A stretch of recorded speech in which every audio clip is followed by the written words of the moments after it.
Bismillahirrahmanirrahim. Assalamualaikum warahmatullahi wabarakatuh. Alhamdulillah nahmaduhu wa nasta'inuhu wa nastaghfiruhu wa natubu ilayh wa na'udzu billahi min shururi anfusina wa min sayyiati a'malina. May yahdihillahu fala mudilla lahu wa may yudlil fala hadiya lahu. Asyhadu an la ilaha illallah wahdahu la syarika lah wa asyhadu anna Muhammadan 'abduhu wa rasuluhu la nabiyya ba'dahu. Ya ayyuhalladzina amanu taqullaha haqqa tuqatih wa la tamutunna illa wa antum muslimun. Fa inna asdaqal hadithi kitabullah wa khairal huda huda Muhammadin sallallahu alaihi wasallam wa syarrul umuri muhdatsatuha wa kullu muhdatsatin bid'ah wa kullu bid'atin dhalalah wa kullu dhalalatin finnar. Ikhwani fillah wa akhwati fid din, azani Allah wa iyyakum. Alhamdulillah pada malam hari ini kita dipertemukan kembali oleh Allah Subhanahu wa taala dalam rangka mempelajari hadis-hadis Nabi sallallahu alaihi wasallam dari kitab Sahih Al-Bukhari. Salawat dan salam semoga tercurahkan selalu kepada beliau sallallahu alaihi wasallam dan juga kepada keluarganya dan juga kepada pengikutnya yang setia hingga akhir zaman kelak. Kita masuk pada bab yang baru, masih dalam Kitabul Iman, masuk pada bab yang ke-12, bab minad dini al-firaru minal fitan. Termasuk dari agama adalah lari menjauh dari fitnah-fitnah. Al-firar minad din, yaitu lari menjauh dari fitnah-fitnah. Nah, di sini Al-Imam Al-Bukhari tidak mengatakan minal iman, tapi beliau mengatakan minad din. Kenapa? Karena bukan beliau tidak mengatakan dari perkara iman, tapi beliau mengatakan dari perkara agama, ad-din, karena untuk menjaga lafal hadis. Karena lafal hadis di akhirnya disebutkan yafirru bidinihi minal fitan, yaitu seorang lari menyelamatkan agamanya dari fitnah. Oleh karena di antara cabang keimanan adalah menyelamatkan agama dari fitnah-fitnah yang timbul. Dan iman dan agama sama, ya sama maknanya. Oleh karenanya tatkala malaikat Jibril alaihissalam datang dan bertanya kepada Nabi SAW tentang Islam, tentang iman, di akhirnya kata malaikat Jibril, hada Jibril, kata Nabi SAW, hada Jibril atakum yu'allimukum dinakum. Sesungguhnya Jibril telah datang kepada kalian untuk mengajarkan kepada kalian agama kalian. Dan yang ditanyakan oleh malaikat Jibril kepada Nabi Muhammad SAW adalah tentang iman, tentang Islam, tentang ihsan, dan ini semua adalah bagian daripada agama. Ini saya hanya ingin menjelaskan tentang masalah judul, ya. Semestinya Imam Al-Bukhari membuat judul minal iman, termasuk dari keimanan, lari menjauh dari fitnah. Tetapi beliau memberi judul minad din, dari perkara agama, dan iman dan agama sama, ya. Baik, kita bacakan hadisnya. Hadis yang ke-19. Al-Imam Al-Bukhari berkata, qala haddatsana Abdullah bin Maslamah an Malik an Abdurrahman bin Abdullah bin Abdurrahman bin Abi Sa'sa'ah an abihi an Abi Sa'id Al-Khudri radhiyallahu anhu, dari sahabat Abu Sa'id Al-Khudri radhiyallahu anhu, annahu qala, beliau berkata, qala Rasulullah sallallahu alaihi wasallam, Rasulullah sallallahu alaihi wasallam bersabda, yushiku an yakuna khairu malil muslim ghanamun yattabi'u biha sya'afal jibal wa mawaqi'al qatri yafirru bidinihi minal fitani. Hampir-hampir harta terbaik seorang muslim adalah kambing yang dia bawa kambing tersebut ke puncak-puncak gunung, dan mawaqi'al qatar, yaitu tempat turunnya hujan, yaitu di lembah-lembah. Yafirru bidinihi minal fitan, dia membawa lari agamanya agar menjauh dari fitnah-fitnah.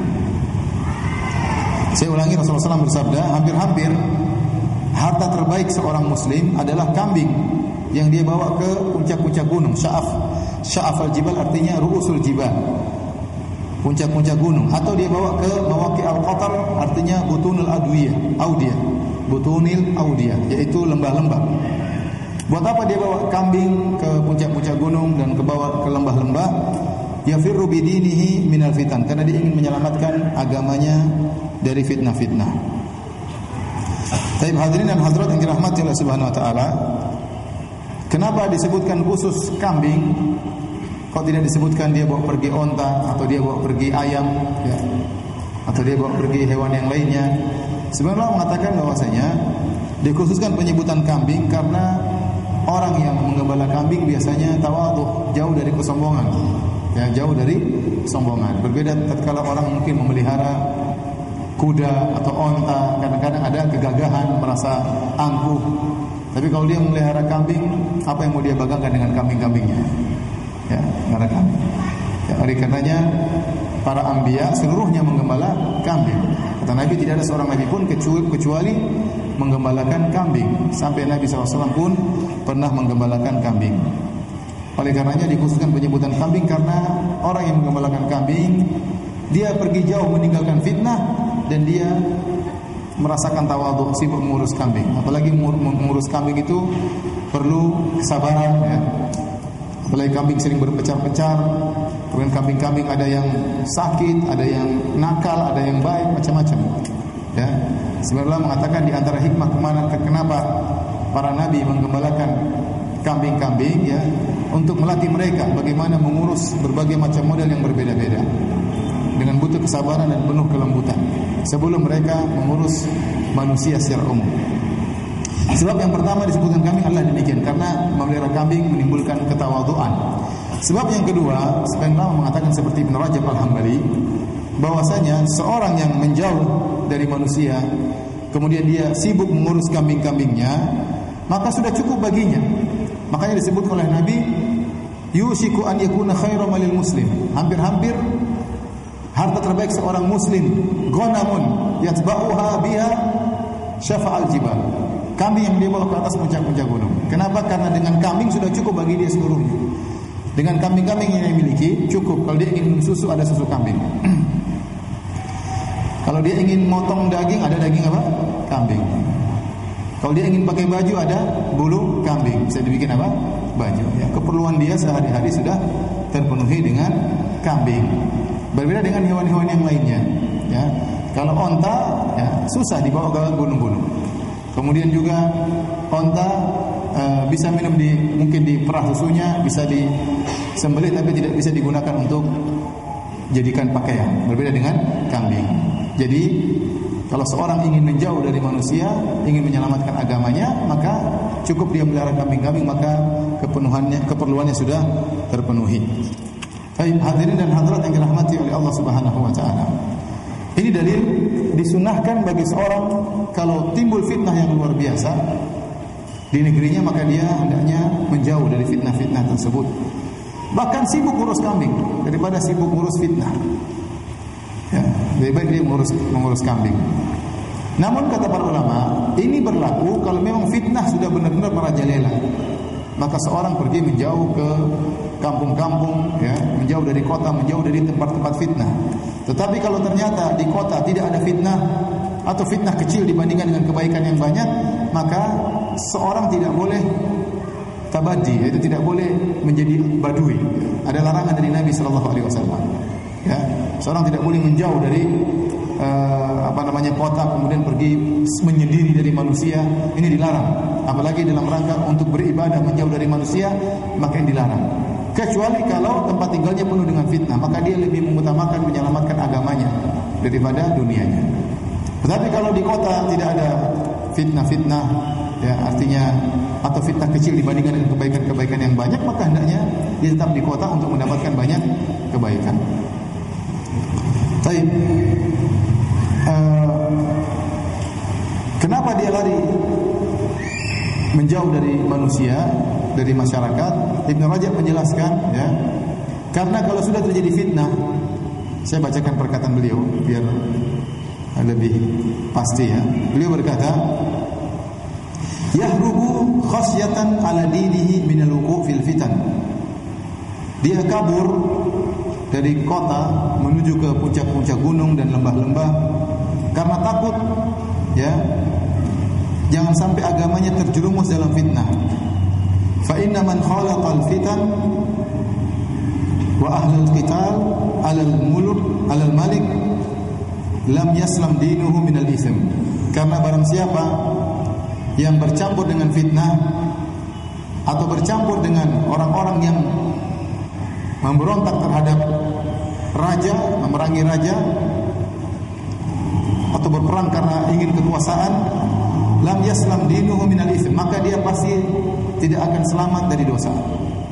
Imma biqatli ma'sumin atau akhdhi mali ma'sum. Karena kalau sudah terjerumus, terjadi kekacauan di negeri, kan ada perebutan kekuasaan atau penggulingan kekuasaan, apalagi yang menggulingkan ternyata orang Islam juga, maka kalau dia masuk dalam lautan kekacauan tersebut, dia pasti tidak selamat dari dosa. Entah dia bela raja, entah dia bela orang-orang yang memberontak. Kalau dia bela salah satunya, pasti ada orang yang dia bunuh, sesama muslim, yang seharusnya tidak boleh dibunuh. Atau dia menjarah harta sesama muslim, yang harusnya tidak boleh dijarah. Maka kalau sudah terjadi kekacauan, mending dia menjauh. Jangan dia masuk dalam saf, baik saf penguasa ataupun saf pemberontak. Hendaknya dia menjauh. Ini perkataan Ibn Rajab. Apalagi orang berperang gara-gara ingin merebut kekuasaan. Atau al-musa'adah ala dhalik. Atau kalaupun dia tidak terjun langsung, mungkin dia hanya sekedar membantu orang-orang yang ikut terjun dalam fitnah tersebut. Entah membunuh, entah merampok, ya. Entah mengambil harta orang muslim. Biqaulin wa nahwihi, atau bahkan dia hanya membantu dengan perkataan, ikut memprovokasi, sehingga terjadi pertumpahan darah, terjadi pengambilan harta yang tidak halal. Kadzalika law ghalaba 'ala an-nasi man yad'uuhum ila ad-dukhul fi kufr aw ma'siyah hasunal firaru minhu. Ini model pertama, kata beliau, kapan kondisi kita lari dari fitnah, tatkala terjadi kekacauan di suatu negara, ya, entah ribut antara penguasa dengan orang rakyatnya, atau rakyat saling berbunuh-bunuhan karena ingin merebut kekuasaan, maka dia kabur. Jangan dia ikut serta, bahkan sedikit partisipasi pun tidak boleh. Jangan memprovokasi, jangan membantu sama sekali. Hendaknya dia kabur, karena konsekuensi dari provokasinya pasti ada yang terbunuh, dan yang terbunuh juga seorang apa? Seorang muslim. Mending dia menjauh. Masalahnya hari kiamat dihisab nanti. Model kedua, kata Ibn Rajab, kondisi yang buat seorang hendaknya menjauh dari kota kemudian pergi ke puncak-puncak gunung, jika, kata beliau, ada orang-orang yang maksa untuk melakukan kekufuran, dipaksa untuk bermaksiat oleh penguasa misalnya, dipaksa untuk kufur kepada Allah oleh penguasa, ya, di zamannya, maka hendaknya dia kabur. Dan ini yang dilakukan oleh Ashabul Kahfi, ya. Ini yang dilakukan oleh Ashabul Kahfi, sebagaimana Allah berfirman, wa idh tazaltumuhum wa ma ya'buduna illa Allah fa'u ilal kahfi. Ya, kalau kalian telah menjauh, ihtizal, kalian menjauh, ya, dari mereka dan apa yang mereka sembah selain Allah, fa'u ilal kahfi, maka pergilah ke goa. Ashabul Kahfi, kenapa mereka kabur? Karena mereka setelah mendakwakan tauhid, mereka dipaksa untuk melakukan kesyirikan. Maka mereka mengkabur untuk menyelamatkan agama mereka. Tatkala mereka kabur, mereka masuk ke goa, maka Allah buat mereka tidur selama 309 tahun. Sehingga berganti raja. Tatkala mereka bangun dari tidur mereka yang sangat panjang tersebut, ternyata raja sudah diganti oleh Allah dengan raja yang lain. Jadi dua model ini, ya. Jadi seorang kalau misalnya tinggal satu, kita nggak usah bicara skala besar, skala kecil, misalnya tinggal di suatu kompleks tersebut orang dipaksa melakukan maksiat, dipaksa jadi preman misalnya, atau dipaksa untuk melihat yang tidak-tidak, dipaksa, ya udah kabur, jangan tinggal di situ, jangan tinggal. Atau dia takut kalau dia terjerumus dalam kompleks tersebut, kalau tinggal di situ terjerumus dalam kemaksiatan, dia pergi, ya, jangan dia tinggal di tempat tersebut. Atau terjebak dalam suatu kondisi, ya, terjadi pertikaian antara dua kampung, sama-sama muslim, kampung muslim, kaum muslim, maka tidak usah bela-belaan, pergi aja, ya, karena yang akan dia bunuh juga orang apa? Orang muslim. Yang akan dia bunuh juga orang muslim. Maka hendaknya dia menjauh. Baik. Kita lanjutkan bab berikutnya, bab 13. Bab qaulin Nabi sallallahu alaihi wasallam, ana a'lamukum billah. Bab tentang sabda Nabi sallallahu alaihi wasallam, aku yang lebih tahu tentang Allah daripada kalian. Aku yang lebih tahu di antara kalian tentang Allah. Ya, kata Nabi, ana a'lamukum billah. Aku yang paling ngerti di antara kalian tentang Allah Subhanahu wa taala. Wa annal ma'rifata fi'lul qalb. Dan bahwasanya al-ma'rifah, yaitu pengetahuan disertai dengan pembenaran, adalah perbuatan hati. Liqaulihi ta'ala, walakin yu'akhidhukum bima kasabat qulubukum. Berdasarkan firman Allah Subhanahu wa taala, akan tapi Allah menghukum kalian akibat perbuatan hati-hati kalian. Jadi hati juga punya amalan, hati juga bisa berbuat. Sebagaimana al-jawarih taksab, sebagaimana anggota tubuh yang lain bisa bertindak, bisa berbuat, hati juga bisa berbuat, bisa melakukan perbuatan. Di antara perbuatan hati adalah al-ma'rifah, kata al-Imam Al-Bukhari. Al-ma'rifah, kata Ibn Rajab Al-Hambali rahimahullah ta'ala, al-ma'rifah pengetahuan terdiri atas tasawur wa tasdiq. Tasawur itu gambaran, ilmu, wawasan. Plus tasdiq ditambah dengan pembenaran. Al-ma'rifah yang dimaksud dengan ma'rifah yang merupakan keimanan, yaitu pengetahuan disertai dengan pembenaran. Adapun tasawur, wawasan, maka bisa dimiliki oleh seorang muslim, orang mukmin, dan juga bisa dimiliki orang kafir. Contoh, iblis punya ma'rifat bahwasanya Allah pencipta alam semesta. Iblis ngerti, iblis punya tasawur bahwasanya Allah yang menciptakan Adam. Fir'aun juga ngerti bahwasanya Tuhan semesta alam adalah Allah Subhanahu wa taala. Makanya Musa alaihissalam berkata kepada Fir'aun, "Laqad alimta ma anzala haula'i illa rabbus samawati wal ardi basair." Wahai Musa, sungguhnya kau telah, wahai Fir'aun, kata Musa alaihissalam kepada Fir'aun, wahai Fir'aun, sungguhnya kau telah tahu tidak ada yang menurunkan mukjizat ini semuanya kecuali pencipta langit dan bumi. Jadi Fir'aun juga tahu, tetapi tidak ada pembenaran. Jadi kalau wawasan, banyak yang bisa tahu. Orang Yahudi tahu tentang Nabi SAW. Banyak orang-orang kafir mengetahui tentang kebenaran Islam. Abu Talib tahu tentang kebenaran Nabi Muhammad SAW. Jadi ada tasawur, ada pengetahuan. Tetapi hanya orang mukmin yang membenarkan. Maka Ibn Rajab berkata, namanya al-ma'rifah, pengetahuan yang merupakan asal dari keimanan, adalah gabungan antara tasdik, pembenaran, dengan wawasan, dengan pengetahuan, dengan gambaran sesuatu.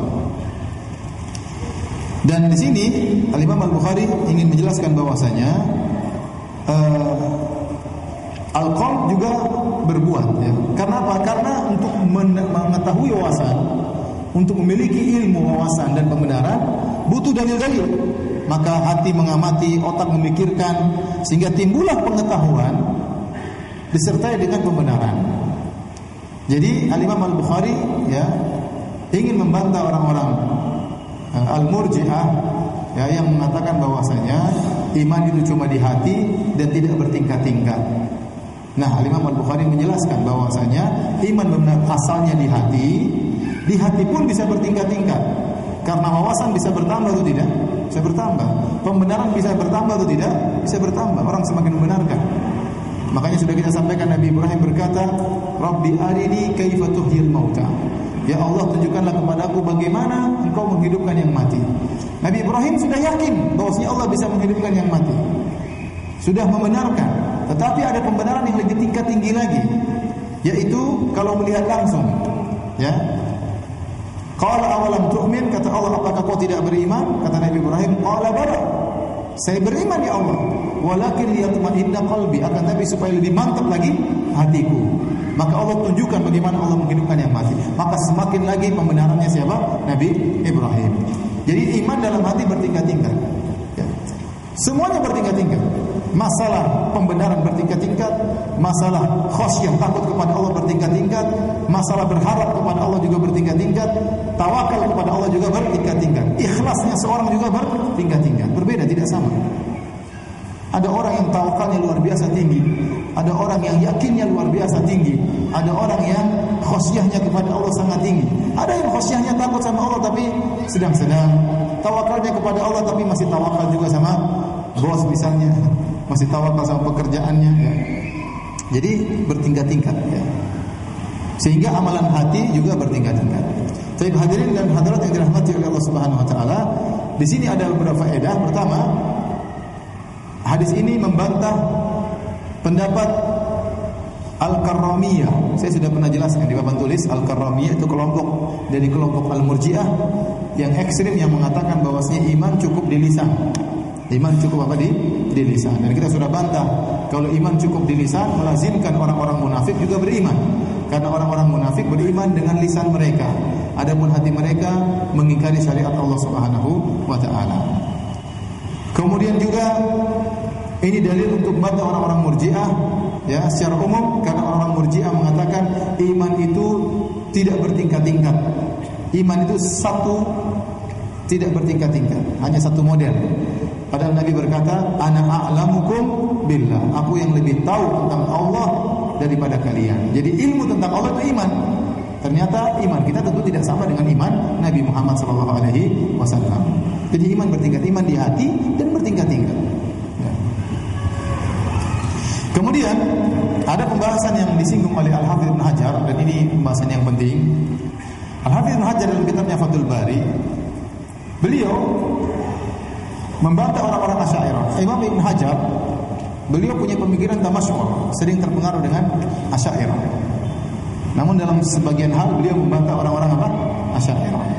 Contoh, beliau sebutkan di bawah pembahasan bab ini, beliau mengkritik, dan ini juga beliau sebutkan di bab-bab terakhir. Kalau di cetakan Darus Salafiyah bab 13 sama pembahasannya mirip-mirip seperti ini. Jilid 13 ya. Ini jilid 1 juga beliau bantah tatkala beliau membahas tentang pendapat orang-orang Asy'ariyah yang menyatakan bahwasanya awal wajibin 'alal mukallaf an-nazar. Perkara yang pertama kali wajib bagi orang-orang mukallaf, yaitu orang yang diberi beban untuk beriman, yaitu manusia dan jin, ya, manusia dan jin. Yang pertama wajib kalau menurut ahlu sunnah adalah la ilaha illallah, syahadah la ilaha illallah. Kalau ada orang mau masuk Islam yang pertama kali wajib apa?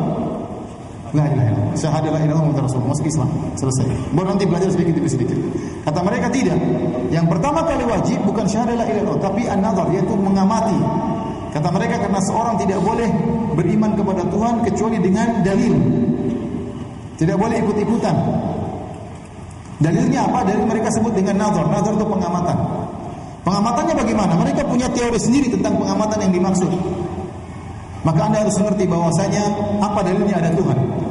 Bahwasanya alam semesta ini ya adalah makhluk, dalilnya karena memiliki ya jism, karena memiliki a'rad, memiliki sifat, sehingga kita bisa menjadikan dalil adanya jism dan adanya sifat, bahwasanya itu adalah makhluk. Nah, Allah itu tidak berjisim dan tidak begini-begini, macam-macam. Ini panjang lebar. Ya. Jadi untuk bisa masuk Islam harus memikirkan hal tersebut. Ini disebutkan oleh ulama Asy'ariyah. Ya. Dan dibantah oleh Ibnu Hajar rahimahullahu taala. Ibnu Hajar rahimahullah berkata, tidak perlu itu semua. Di zaman Nabi SAW, di zaman para sahabat, orang masuk Islam dan mereka tidak mengerti hal-hal ini. Pokoknya datang la ilaha illallah masuk Islam. Ya. Tidak mengerti bahwasanya alam semesta itu terdiri atas jisim, terdiri atas repot. Ya. Sampai-sampai di antara mereka, sampai ada yang membantah mereka dengan mengatakan seandainya kalau masuk Islam harus dengan model seperti ini, mengerti tentang ya alam terdiri atas jisim, a'rad, kemudian ada perubahan-perubahan dan macam-macamnya, ya. Maka banyak orang-orang yang tidak mengerti dan banyak orang yang masuk Islam tanpa mengerti hal ini. Antum saja belum tentu mengerti hal ini kan? Antum pernah mengerti hal ini? Saya omongan tadi. Sudah pernah ngerti sebelumnya? Antum masuk Islam dulu bagaimana sih? Tahu-tahu masuk Islam. Tidak ngerti tentang bahwasanya harus nazar atau al-qasdu ila nazar, ingin nazar itu maksudnya pengamatan dengan teori mereka. Banyak di antara kita tidak mengerti. Kalau cara masuk Islam harus dengan cara seperti ini, maka banyak orang yang kafir dong. Ada di antara mereka yang membantah, tidak mengapa. Kalau kafir semua apa masalahnya bagi Allah Subhanahu wa taala? Ini tentunya tidak benar. Makanya dibantah oleh Ibnu Hajar dan juga dibantah oleh Al-Ghazali. Al-Ghazali juga bantah bahwasanya akidah orang Asy'ariyah ini tidak benar, dan ini disebutkan dalam awal-awal buku akidah mereka. Bahwasanya yang pertama wajib bagi seorang adalah nazar, mengamati tentang adanya Allah dengan teori yang mereka sebutkan. Dan teori ini susah, tidak gampang. Untuk memahaminya tidak gampang. Ini biasanya saya jelaskan tatkala bahasan asma wa sifat. Ya, cuma ini saya sekedar singgung saja, ya. Teori ini tidak dipahami oleh banyak orang. Dan yang benar adalah awal masuk Islam adalah la ilaha illallah. Karena mereka mengatakan awal masuk Islam kewajiban yang pertama adalah al-ma'rifah. Karena dalam hadis tadi disebutkan tentang al-ma'rifah. Ya, perkataan Imam Bukhari tentang apa? Al-ma'rifah. Nah, al-ma'rifah tadi hanya bisa diketahui dengan teori yang mereka sebutkan tentang alam terdiri atas ajsam dan a'rad. Ya. Tentang zat dan sifat. Kemudian ciri-ciri zat, ciri-ciri sifat itu begini dan begini, ya, dan macam-macamnya. Ya, ini menurut mereka kewajiban pertama untuk masuk Islam. Dan dibantah oleh Ibnu Hajar rahimahullah taala, ini tidak benar karena di zaman sahabat banyak orang masuk Islam tidak tahu masalah-masalah ini. Tahu-tahu la ilaha illallah masuk apa? Masuk Islam. Ya, tahu-tahu masuk Islam. Apalagi Ibnu Hajar menyebutkan dalil Rasulullah SAW bersabda, "Kullu mauludin yuladu 'alal fitrah." Setiap orang yang dilahirkan dalam kondisi apa? Fitrah. Fitrah maksudnya apa? Tahu bahwasanya ada Tuhan. Setiap manusia yang lahir itu sudah ada fitrah bahwasanya Tuhan itu ada. Allah di atas tauhid, mentauhidkan Allah. Kemudian kata Nabi sallallahu alaihi wasallam, "Fa abawahu yuwahhidanihi," maka kedua orang tuanya menjadikan dia Yahudi, atau yunassiranihi, atau menjadikan anaknya tadi kedua orang tuanya menjadikan anaknya Nasrani, atau yumajjisanihi, atau menjadikan anaknya menjadi Majusi. Padahal kalau dibiarkan anak tersebut tanpa ada yang mempengaruhinya, maka hatinya akan membawa dia kepada tauhid, pada Allah Subhanahu wa taala. Jadi tidak perlu mengetahui dalil a'rad wal ajsam, teori-teori tadi, orang sudah bisa percaya adanya Tuhan. Karena ada fitrahnya dalam dirinya, Tuhan itu ada. Banyak orang percaya Tuhan itu ada. Kalau ditanya apa dalilnya Tuhan ada, mungkin dia ada makhluk, selesai. Ada alam semesta, pasti ada penciptanya dengan apa? Logika dia yang sederhana. Tidak perlu bahwasanya alam ini terdiri atas ajsad, a'rad, dan a'rad sifatnya begini-begini, maka kalau begini-begini maka begini-begini, susah ya. Baik. Ini menunjukkan bahwasanya menurut saya Al-Hafidz Ibnu Hajar terkadang beliau menyelisih orang-orang Asy'ariyah dan membantah mereka juga. Bahkan metode seperti ini mengatakan pertama kali wajib masuk Islam harus dengan teori-teori mereka, ya. Ini diakui oleh sebagian orang Asy'ariyah bahwasanya ini adalah sisa-sisa pemahaman Mu'tazilah yang masih masuk dalam Asy'ariyah. Jadi Al-Imam Abul Hasan Al-Asy'ari rahimahullahu taala dahulu bermadzhab Mu'tazilah. Kalau tidak salah 40 tahun dia bermadzhab Mu'tazilah. Kemudian dia belajar, akhirnya dia berusaha membantah apa? Mu'tazilah. Tetapi sisa-sisa pemikiran Mu'tazilah masih ada pada dirinya. Jadi Abul Hasan Al-Asy'ari ya, disebutkan memiliki tiga kondisi. Pertama dia Mu'tazilah. Kemudian kondisi kedua dia Asy'ariyah. Yang ketiga dia berusaha menuju sunnah namun belum berhasil 100%. Masih juga ada sisa-sisa apa? Sisa-sisa Asy'ariyahnya dan sisa Mu'tazilahnya. Ya. Meskipun dia mengakui saya mengikuti mazhab Imam Ahmad bin Hanbal, tapi ternyata tidak bisa sempurna seperti mazhab Imam Ahmad bin Hanbal. Tapi cukup dia sudah berusaha dan dia meninggalkan Mu'tazilah. Namun sayangnya masih ada pemikiran-pemikiran Asy'ariyah yang diambil dari sisa-sisa Mu'tazilah. Dan ini diakui sendiri. Ibnu Hajar menyebutkan waqad naqala al-Qudwah Abu Muhammad bin Abi Jamrah an Abil Walid Al-Baji an Abi Ja'far As-Sam'ani. Abi Ja'far As-Sam'ani, dan dia adalah salah seorang dari min kibaril Asy'ariyah, dari salah seorang ulama besar Asy'ariyah. Annahu sami'ahu yaqul, dia mendengar bahwasanya Abu Ja'far As-Sam'ani berkata, "Inna hadhil mas'alah min masail Mu'tazilah baqiyat fil madhhab, wallahu musta'an." Permasalahan seperti ini, bahwasanya yang wajib pertama kali adalah nazar, mengamati dengan teori-teori yang mereka sebutkan, adalah di antara permasalahan-permasalahan Mu'tazilah atau di antara masalah-masalah ilmiah Mu'tazilah yang masih tersisa yang berada pada di orang-orang Asy'ariyah, ya. Karenanya sampai sekarang bantahan Asy'ariyah dengan Mu'tazilah saling bantah-bantahan, ya. Karena Al-Imam Abul Hasan Al-Asy'ari dulu Mu'tazilah. Kemudian dia sadar, kemudian dia jadi Asy'ari. Jadi Asy'ari. Kemudian tahapan ketiga, dia ingin total kepada sunnah namun belum berhasil. Masih ada sisa-sisa pemikiran i'tizalnya. Masih ada sisa pemikiran Mu'tazilah. Rahimahullah, semoga Allah merahmatinya. Baik, kita lanjutkan hadis ke-20. Al-Imam Al-Bukhari berkata, qala haddatsana Muhammad bin Salam qala akhbarana Abdah an Hisham an abihi an Aisyah Ini Hisham bin Urwah bin Zubair bin Awwam. Dari abinya, dari ayahnya itu dari Urwah bin Zubair. Dari Aisyah radhiyallahu anha qala, Aisyah berkata, "Kana Rasulullah sallallahu alaihi wasallam idza amarahum min al-a'mali bima yutiqun." Adalah kebiasaan Nabi sallallahu alaihi wasallam kalau memerintahkan para sahabat, Nabi memerintahkan mereka untuk melakukan amalan yang mereka mampu. Jangan terlalu berat-berat, yang mampu-mampu aja ya. Ya. Hari ini saya ingin baca Al-Quran khatam satu malam ini, terlalu berat. Sudah satu juz saja, yang penting terus-terusan ya. Jadi Nabi menyuruh mereka untuk melakukan amalan yang kira-kira mereka mampu. Ya. Jangan terlalu berlebih-lebihan. Qalu, maka para sahabat komentar waktu itu. Para sahabat saking semangatnya ingin beramal lebih dari apa yang mereka mampu. Kata para sahabat, "Inna lasna ka hay'atika ya Rasulullah." Kami ini tidak seperti engkau ya Rasulullah. Inna Allah qad ghafara laka ma taqaddama min dhanbika wa ma ta'akhkhar. Kau beda wahai Rasulullah. Engkau telah diampuni dosa-dosamu yang telah lalu dan akan datang, adapun kami tidak. Jadi mereka tetap ingin beramal lebih daripada yang mereka mampu, maka Nabi pun marah. Kata Aisyah, "Fayaqdabu hatta yu'raful ghadabu fi wajhihi." Nabi pun marah dan kelihatan kemarahan Nabi pada wajah Nabi sallallahu alaihi wasallam. Tsumma yaqul, kemudian Nabi membantah mereka, membantah para sahabat. Nabi berkata, "Inna atqakum wa a'lamakum billahi ana." Sungguhnya yang paling bertakwa kepada Allah, yang paling mengerti tentang Allah adalah aku. Tetapi ibadah saya begini. Jadi Rasulullah SAW menyuruh para sahabat untuk beramal yang mereka mampu. Kenapa tujuannya? Agar mereka bisa continue. Dan dalam hadis, ya, Rasulullah SAW bersabda, "Ahabul amali ila Allah adwamuhu." Amalan yang paling dicintai Allah adalah yang paling continue. Nah, lakukanlah amalan yang kalian mampu. Kalau kalian mampu tiap hari ngaji 1 juz, 2 juz, silakan, tapi continue. Jangan saking semangat langsung 10 juz. Ya. Akhirnya apa? Baru 3 hari sudah KO, enggak bisa lagi. Ya. Nabi tidak ingin demikian. Nabi ingin meskipun sedikit tapi apa?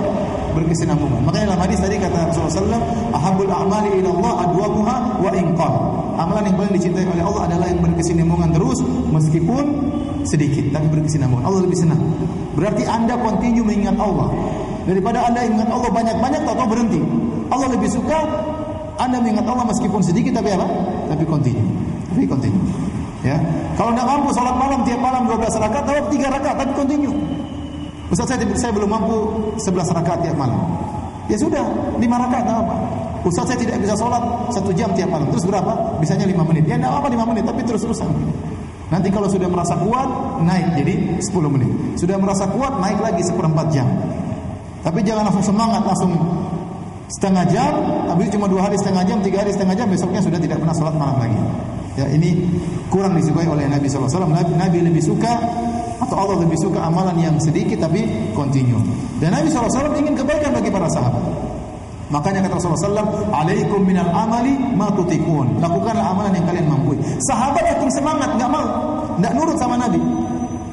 Mereka ingin semangat lebih daripada ini. Ya, seperti dalam hadis tatkala 3 orang sahabat datang menemui Nabi SAW, menemui istri Nabi bertanya tentang ibadatihi fis sirah. Jadi Nabi tidak ada, tanya sama istrinya, "Wahai istri Nabi, wahai ummul mukminin, bagaimana ibadah Nabi waktu di rumah?"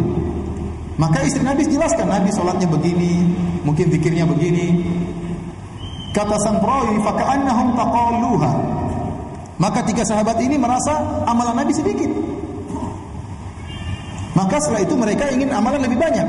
Maka salah satunya berkata, ya, "Ini sa'asum wal uftir." Saya akan puasa tiap hari dan saya tidak pernah berbuka.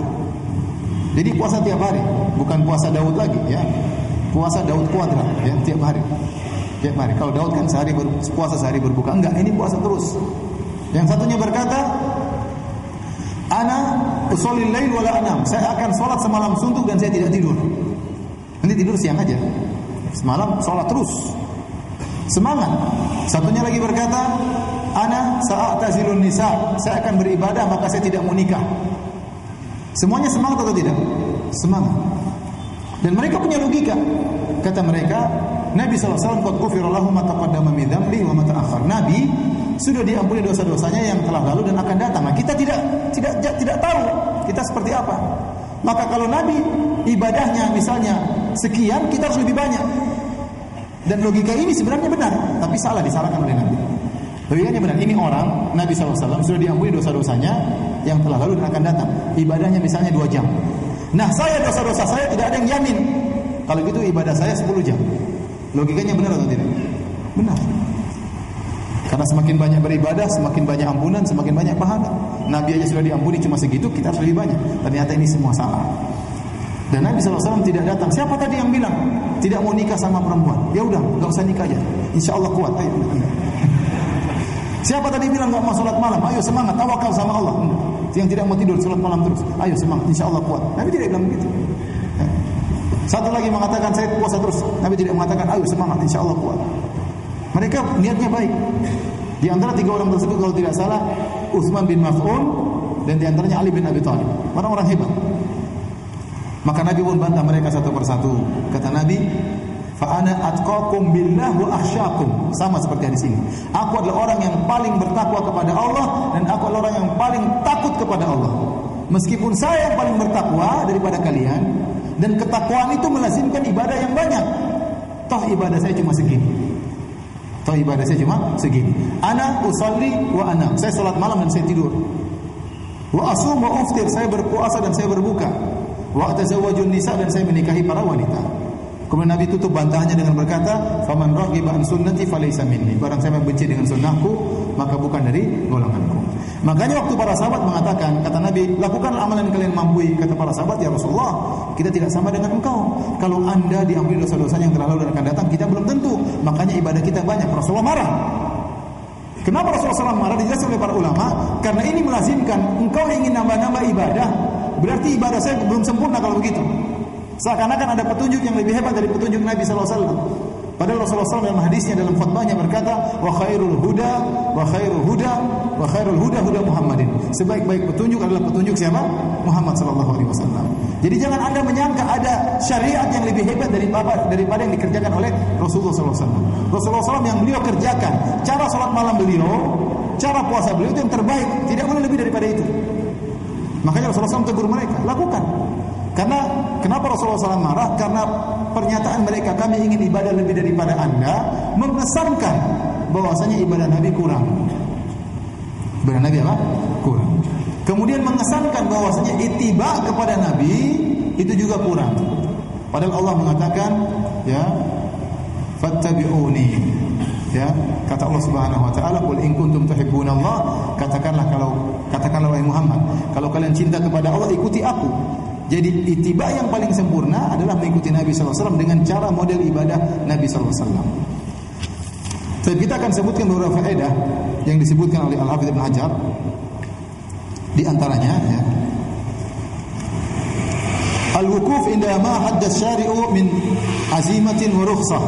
Hendaknya seorang berhenti dengan apa yang telah diberi batasan oleh syariat, baik perkara ibadah yang azimah atau rukhsah, keringanan yang diberikan oleh syariat.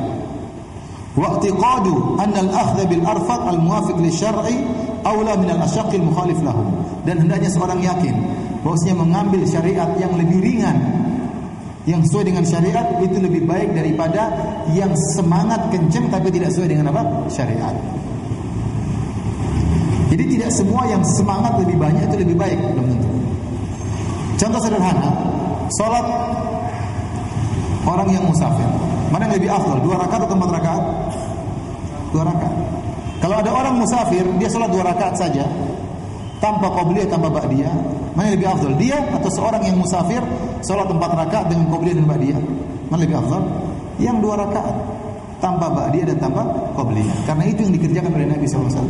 Dan itu yang lebih baik. Tidak ada yang berani mengatakan, oh saya lebih baik karena saya 8 rakaat, 2, 4, 2. Ente capek tapi masih lebih baik yang mana? Yang tidak mesti yang banyak itu lebih baik. Contoh lagi haji, ada haji yang lebih ringan, haji 3 model. Namanya haji qiran, haji ifrad, haji tamattu dan haji qiran. Haji ifrad susah. Kalau Anda sampai di Mekah, Anda tidak boleh ganti ihram sampai tanggal 10 Dzulhijjah. Kalau Anda tiba di Mekah misalnya bulan Syawal, maka bisa lama, bisa sebulan lebih, ya.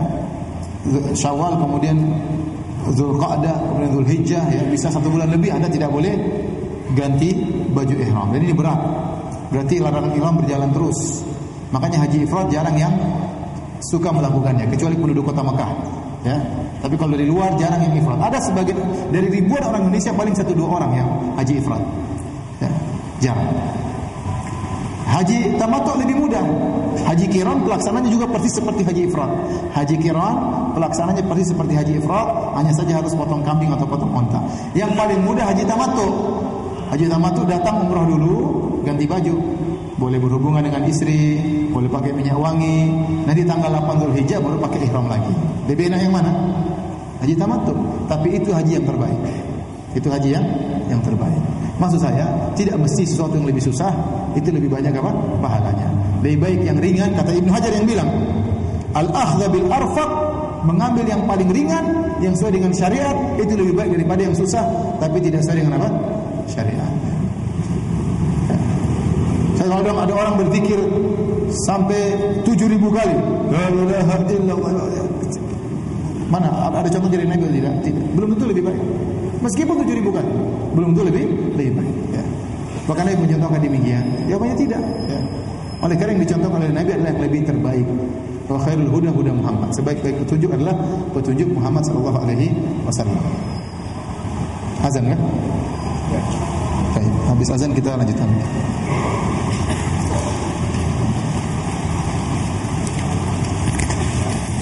Bismillahirrahmanirrahim. Alhamdulillah, salatu wassalamu ala Rasulillah wa ala alihi washabihi wa ala. Ikhwan dan akhwat yang dirahmati oleh Subhanahu wa taala, kita lanjutkan pengajian kita tentang masih hadis di mana Nabi sallallahu alaihi wasallam marah kepada para sahabat yang ingin beramal lebih daripada Nabi sallallahu alaihi wasallam. Karena Nabi menyuruh mereka untuk melakukan amal yang mereka mampu, namun mereka ingin lebih daripada itu.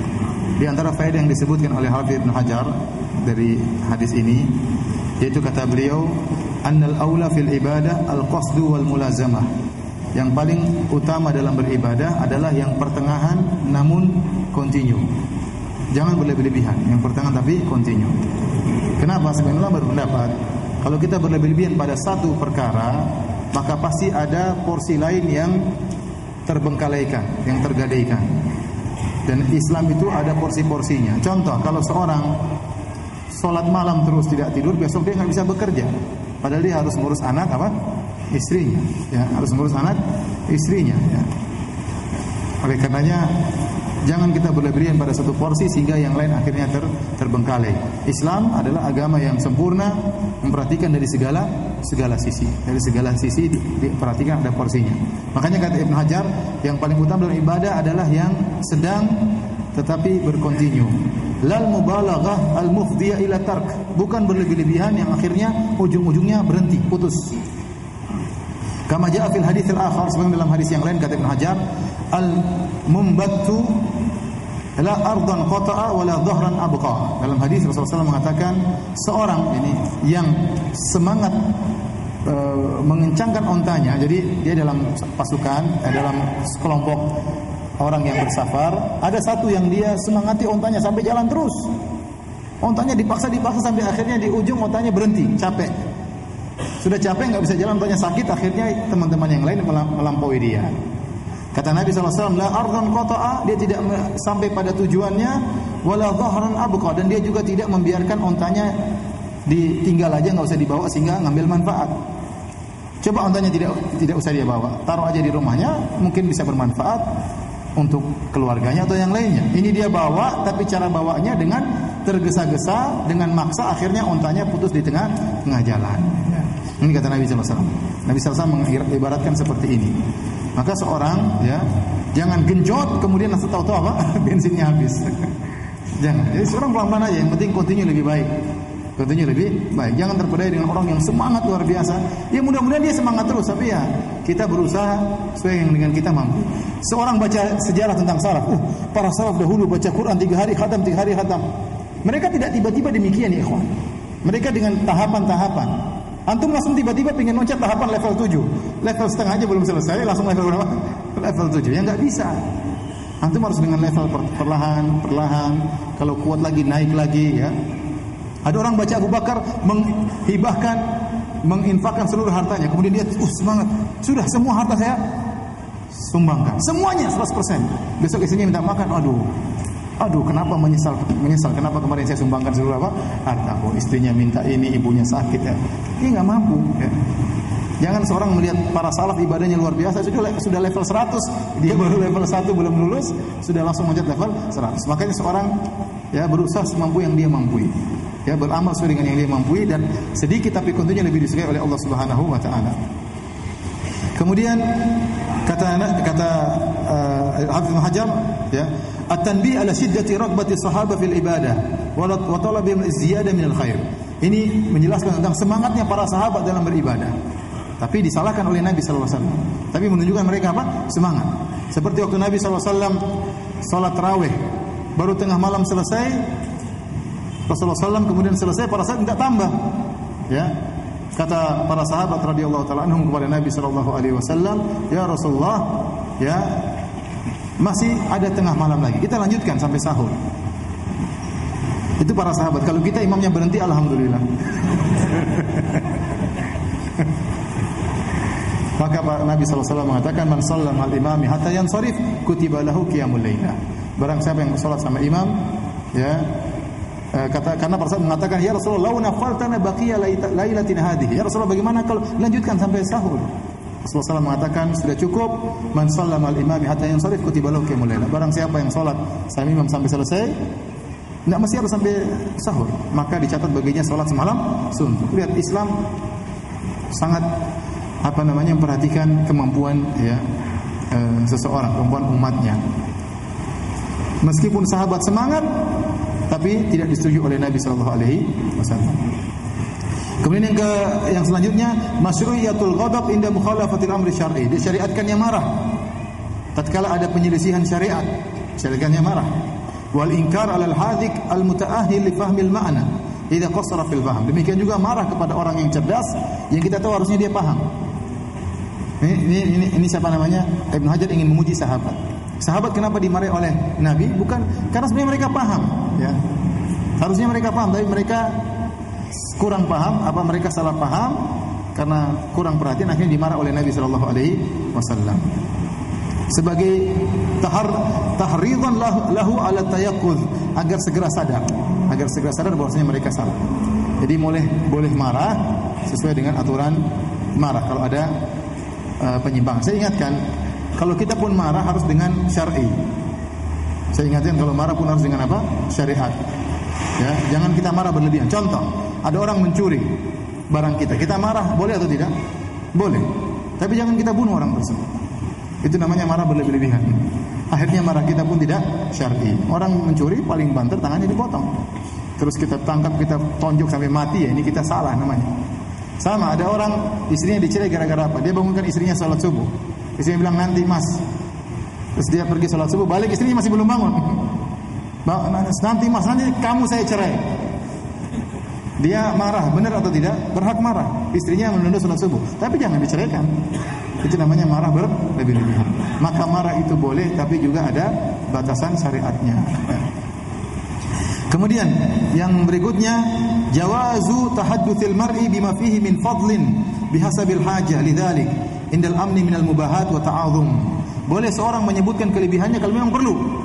Kalau memang perlu. Nabi memuji dirinya, dia mengatakan, "Inni atqakum lillah wa akhsyakum, a'lamukum billah." Aku adalah orang yang paling bertakwa di antara kalian. Aku adalah orang yang paling takut kepada Allah, dan aku adalah orang yang paling berilmu tentang Allah daripada kalian. Dan benar, Nabi lebih berilmu tentang Allah daripada kita semua. Kenapa? Nabi sallallahu alaihi wasallam ya lebih paham tentang sifat-sifat Allah, lebih paham tentang makna-makna Allah. Dia lebih paham tentang keagungan Allah. Nabi sallallahu alaihi wasallam juga, kata sebagian ulama, melihat Allah dengan hatinya, dengan dadanya. Ra'ahu bi fuadihi, kata Ibnu Abbas radhiyallahu ta'ala anhu. Rasulullah pernah melihat Allah dengan hatinya, ya. Dan Rasulullah SAW pernah berdialog langsung dengan Allah ketika Isra Mi'raj. Bayangkan, naik langsung ketemu di tempat yang paling tinggi.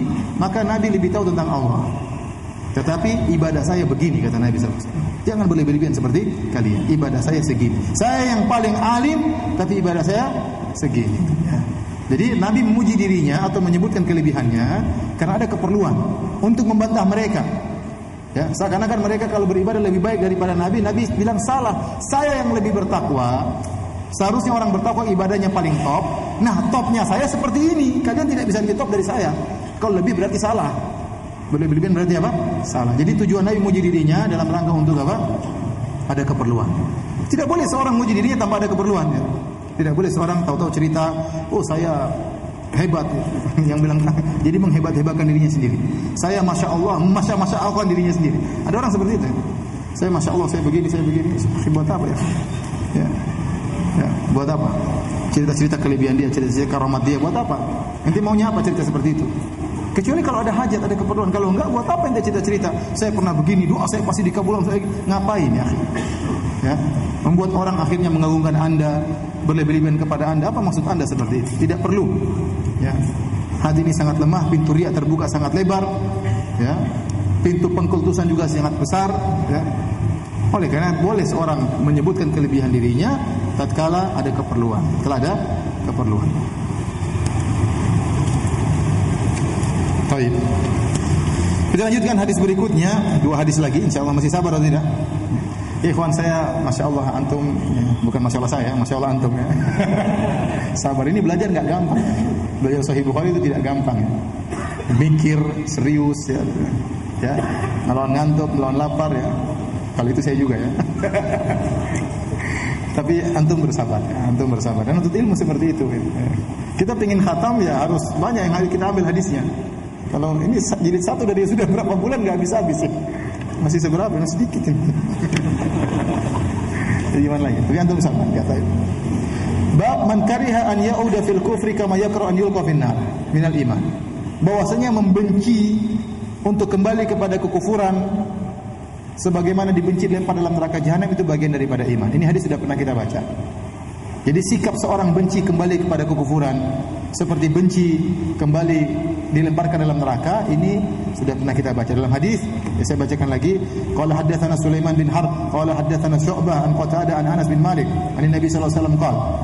Jadi Imam Bukhari sering mengulang-ulang hadis. Kadang sepotong hadis dia ulang, kadang bagian tertentu dia ulang, tapi makanya disebutkan Imam Bukhari hadis-hadisnya jumlahnya 7.000 kalau dengan pengulangan. Tapi kalau tidak dengan pengulangan sekitar 4.000. Sekitar apa? 4.000. Ini di antara hadis yang diulang. Kata Rasulullah SAW, "Salasun man kunna fihi wajada halawatal iman." 3 perkara barang siapa yang ada dalam dirinya 3 perkara ini dia akan mendapatkan manisnya iman. Man kana Allah wa rasuluhu ahabba ilaihi mimma siwahuma. Orang yang Allah dan Rasul lebih dicintai daripada selain keduanya. Faman ahabbal abdan la yuhibbuhu illa lillah. Seorang mencintai saudaranya, seorang hamba Allah dia cintai karena Allah Subhanahu wa taala. Yang ketiga yang jadi patut perhatian kita, wa man yakrah an yauda fil kufri ba'da in anqadahu Allah kama yakrahu an yulqa fin nar.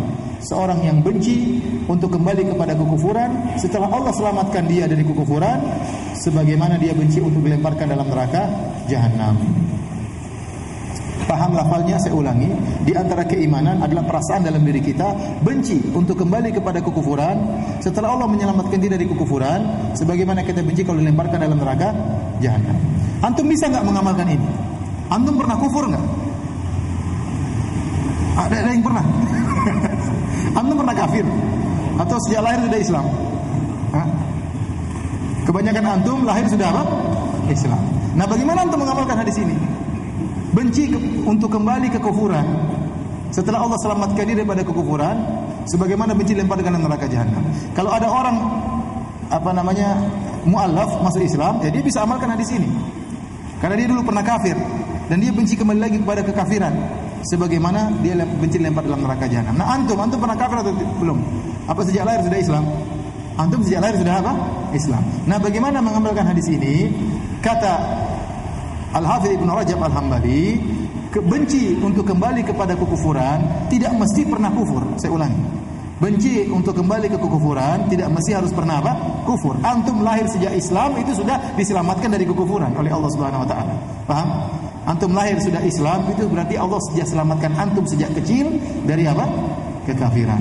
Oleh karenanya seperti perkataan Syuaib, Syuaib dia berkata, "Qad iftaraina 'ala Allahi kadiban in udna fi millatikum ba'da idh najjana Allahu minha." Ya, sungguh kata Syuaib, kami telah melakukan kedustaan atas Allah jika kami kembali kepada agama kalian setelah Allah selamatkan kami dari agama kalian. Nabi Syuaib berkata kepada kaumnya kafir. Kalau kami kembali kepada agama kalian, ya, kata Syuaib, berarti kami telah melakukan kedustaan terhadap Allah, padahal Allah telah menyelamatkan kami dari agama kalian.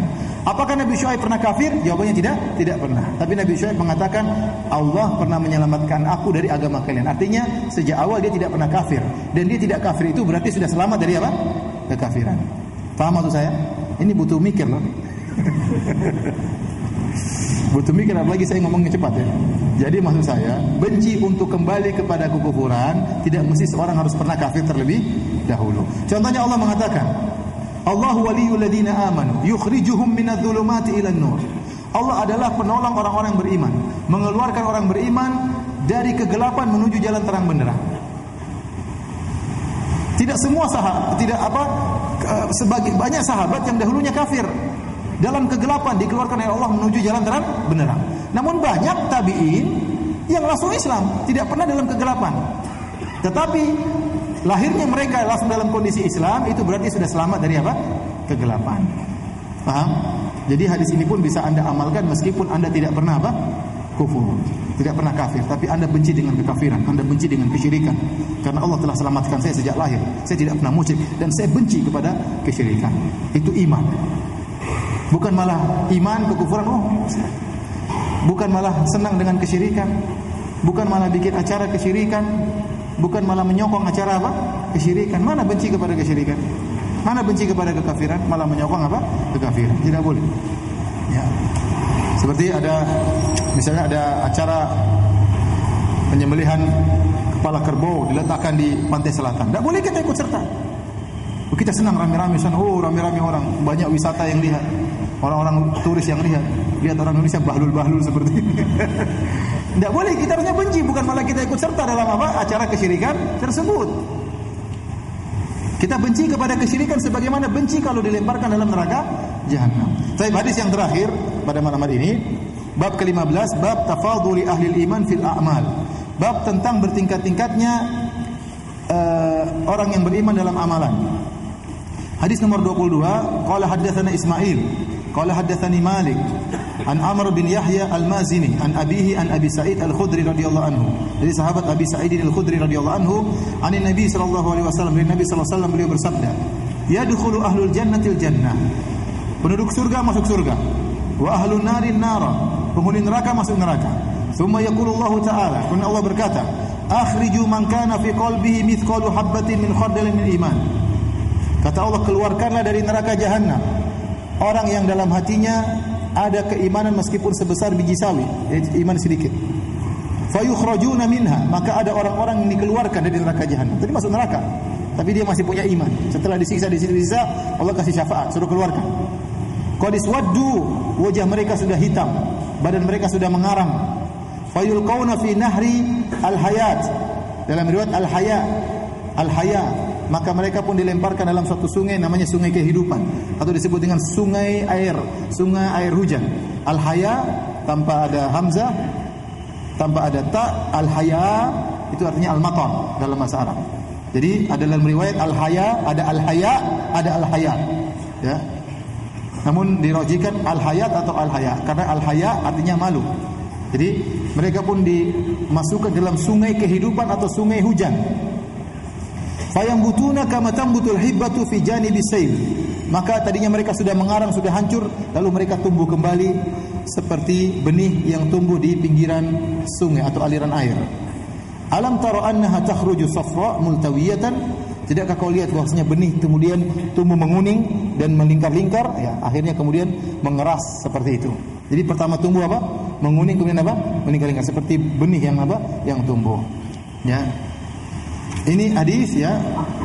Ada beberapa faedah yang bisa kita ambil dari hadis ini. Yang pertama, ini dalil bahwasanya orang yang ahli tauhid bisa jadi masuk neraka. Iya atau tidak? Jadi yang punya iman ini ahli tauhid atau bukan? Ahli tauhid. Kalau dia musyrik dia enggak mungkin keluar.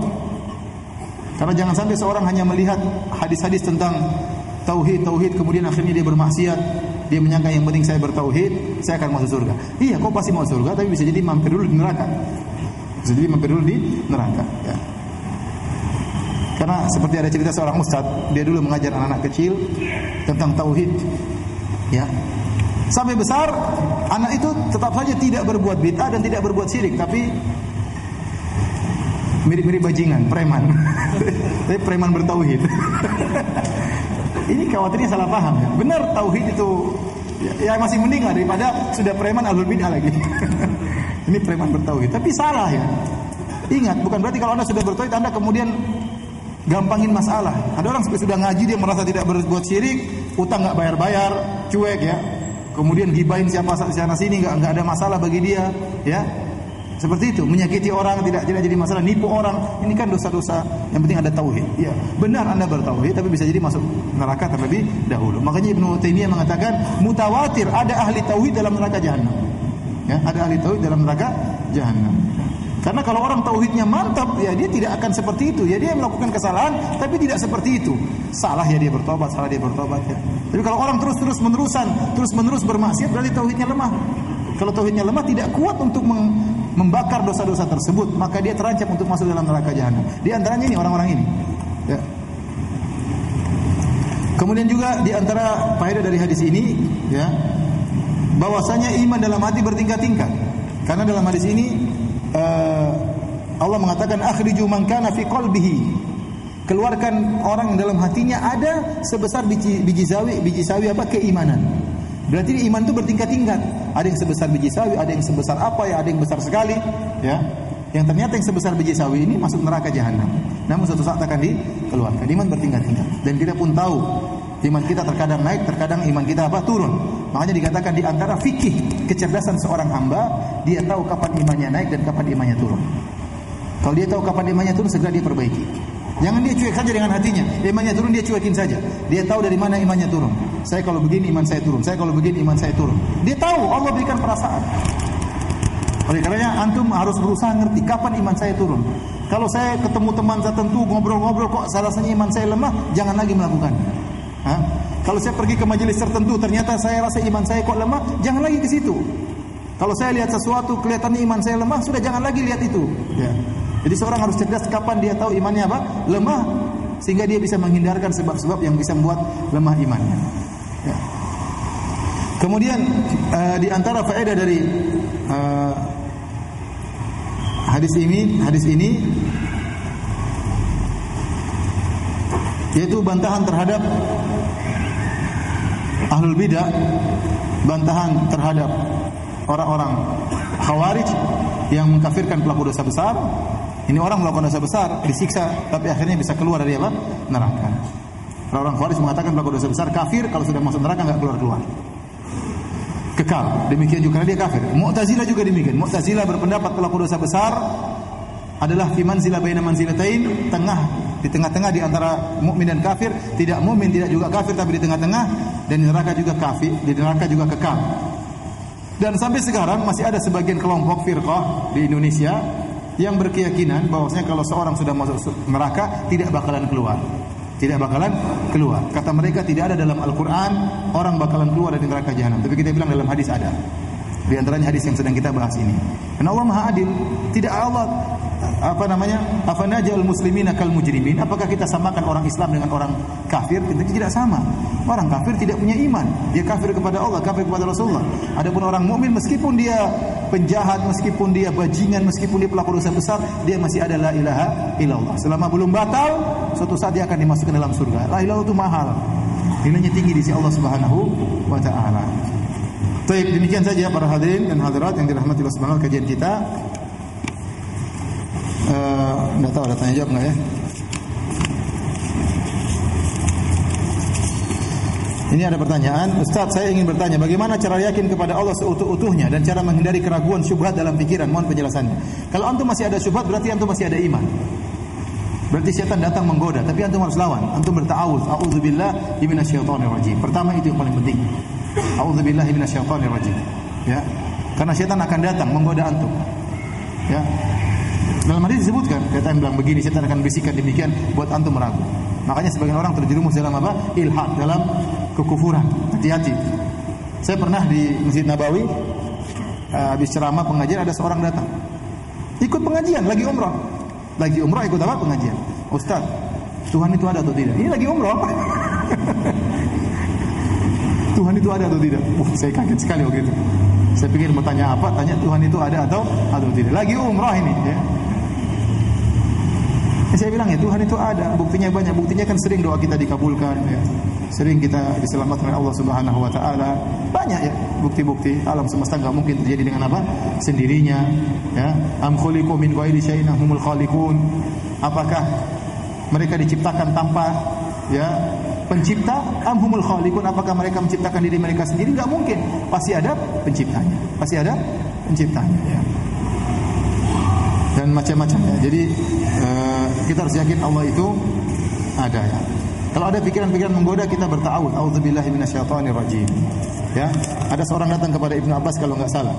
Ibnu Abbas, orang-orang Yahudi khusyuk dalam ibadah mereka. Kata Ibnu Abbas, "Kaifa ya'ti syaitan ila qalbin kharib?" Ngapain setan datang ke orang yang hatinya sudah rusak?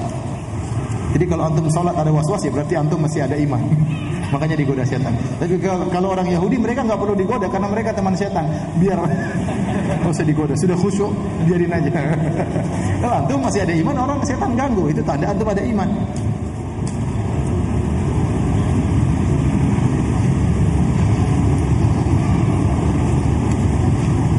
Setelah kajian, apakah boleh diberitahu hadis berapa yang akan dikaji pertemuan selanjutnya agar kami dapat baca lebih dahulu dan mengulang-ulang dengan harapan ilmu yang diserap lebih efektif.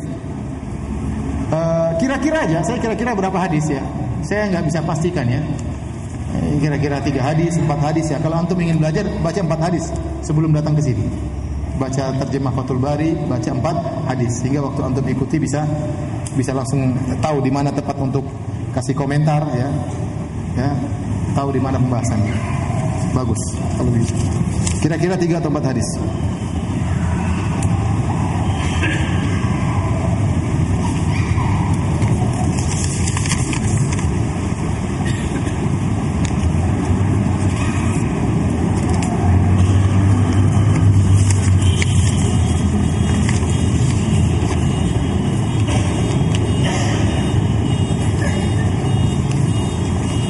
Pertanyaan berulang-ulang, Ustaz, setiap kali saya ikut kajian Ustaz, saya lihat di YouTube, saya perhatikan jenggot Ustaz tidak panjang. Kenapa? Ya dari sananya. Tanya kepada Allah Subhanahu wa taala.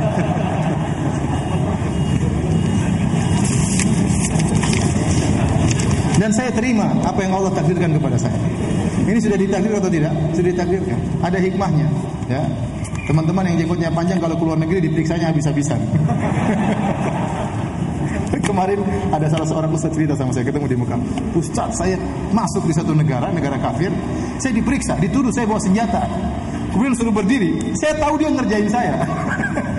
Terus dilihat, apa itu di depan ini? Senjata. Padahal buat ikat apa?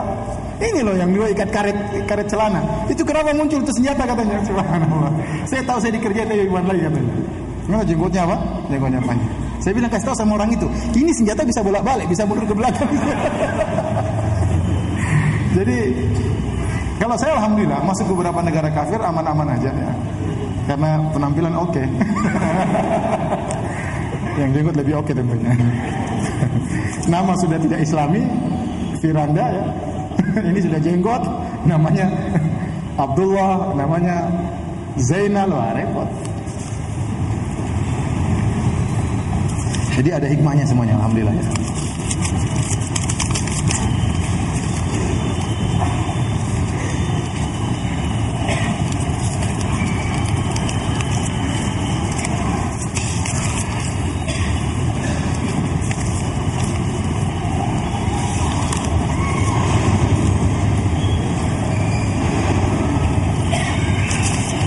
Ustaz Firanda doakan saya agar terhindar dari fitnah, yaitu dipertemukan jodohnya lalu menikah di tahun 2017. Amin.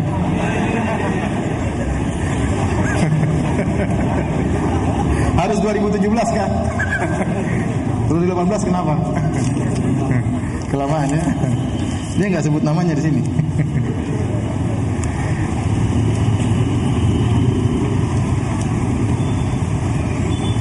Ustaz, ana mau bertanya, bagaimana hukumnya orang yang ahli dalam dan paham agama Islam dan ibadah, tahu bahwa yang dilakukan berdosa, tapi tetap melakukannya dengan alasan selalu ada waktu untuk bertobat. Bagaimana cara menyikapinya? Benar, itu tidak salah, selalu ada waktu untuk bertobat. Tapi bisakah Anda meninggal dalam kondisi bertobat? Ya, kita nggak tahu kapan Allah cabut nyawa kita. Ya, akhi saya baru aja kemarin saya ketemu teman. Supirnya masih umur 40 sekian, ya. Ada supir baru. Dia mau gantian, dia briefing supir baru tersebut. Ini supir teman saya. Nanti kalau majikan tuh begini ngobrol-ngobrol, tahu-tahu meninggal. Lagi ceritain bagaimana cara melayani majikan, tahu-tahu meninggal. Tidak ada yang percaya badannya sehat, ya, tanpa didahului oleh rasa sakit sama sekali, tidak ada tanda-tanda sakit, tahu-tahu meninggal dunia. Kemarin ada saya baca lagi berita, ada seorang di Jepang, ya, meninggal ketiban majalah porno di rumahnya. Mungkin lagi ini porno, tetap brut. Allah takdirkan rak pornonya jatuh menimpa dia. Ini meninggal sangat menyedihkan. Kita tidak tahu kapan kita meninggal dunia. Oleh karena jangan kita mengatakan benar Allah Maha penerima taubat. Tapi kita tidak tahu apakah kita meninggal dalam kondisi bertobat. Yang jadi masalah kalau kita meninggal dalam kondisi tidak bertobat kepada Allah Subhanahu wa taala.